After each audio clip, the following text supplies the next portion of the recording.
Welcome to Taste of Liberia, Jennifer. I'm so happy to have you here. I'll give you a moment just to say a little about your incredible self. Well, thank you. I am delighted to be here and to celebrate 10 years of the foundation of your Nobel Prize and the incredible peace work and women's advocacy and human rights work that you're doing is legendary. And so the chance for us to have a little chit chat right now is beautiful. And, I'm sitting here wearing my Rotary hat, and that is as our first international female president in 118 years of our organization. Yeah, yeah.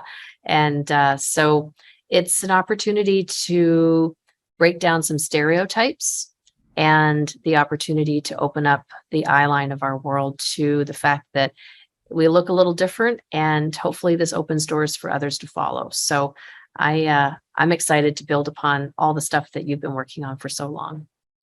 Where does education sit in terms of these doors that you're going to open for future generation and also to break down some of the walls that you talked about?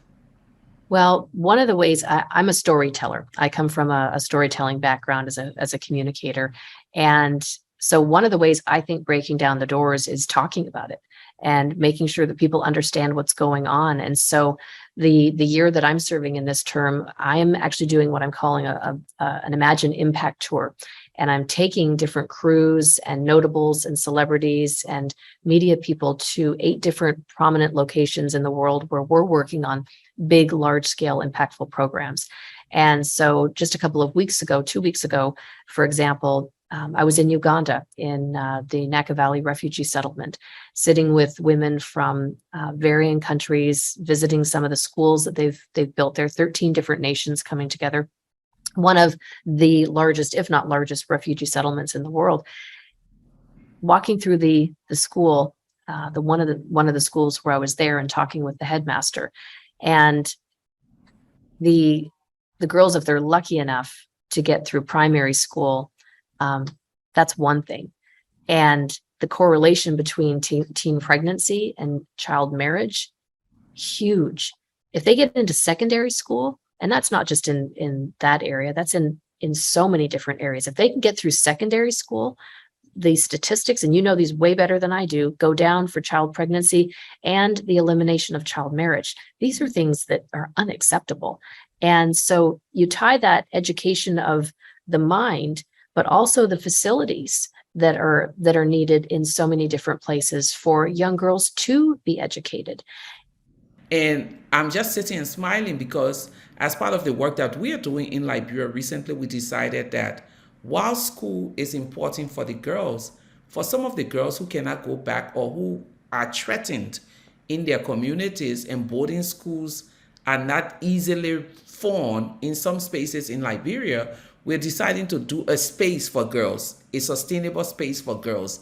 And the idea is exactly as you're saying, educate them, but also creating an environment where they can thrive. So go to school, but learning other skills to become productive citizens. But and then coming back to the statistics of girls in primary school and then high school and then college. And I think this is the vision for what we do at GPFA, that we provide these with our mantra is empower to inspire. So we're empowering young girls and helping them so that the next time they can inspire others to say, okay, I just don't want to be a sixth grader. I want to be a ninth grader. I want to be a 12th grader. You mentioned going to the refugee camp, and it's always very close to my heart when people talk about going to refugee camps and engaging, because at 17, when the war started, I would say with my family were one of the few in the groups that went to the Buduburam refugee settlement in Ghana. So, and I know what it is being a young girl, even though I had graduated from high school, but my nieces and nephews were in the primary school on the refugee camp. So I understand all of these things, living in a congested space, having no hope, being arrested. And the times now is really, time is calling for peace and justice in a new world order. How do you see that, Jennifer? And what role do you see for girls and women in that? At the same camp that I was at, I had a chance to sit and talk under a sort of a shredded up old tent with 20 women, and they had all recently come into the camp. I don't even need to name the country because I don't know that it matters. I think that that it's so systemic that Yeah, it's all over. pointing out a country doesn't do anyone benefit.